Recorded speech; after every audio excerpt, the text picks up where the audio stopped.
بسم اللہ الرحمن الرحیم۔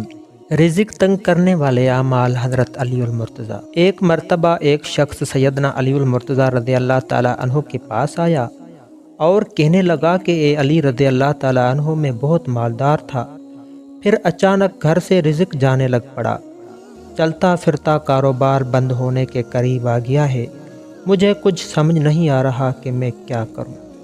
جس کام میں ہاتھ ڈالتا ہوں وہ بند ہو جاتا ہے، اگر سونے کو بھی ہاتھ ڈالتا ہوں تو وہ مٹی بن جاتا ہے۔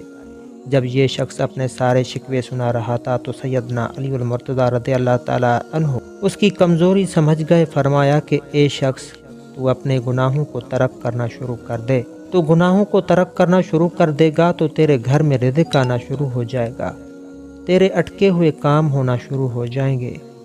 وہ شخص کہنے لگا کہ آپ مجھے اشارہ دیجئے، میں کیسے گناہوں کو چھوڑ دوں؟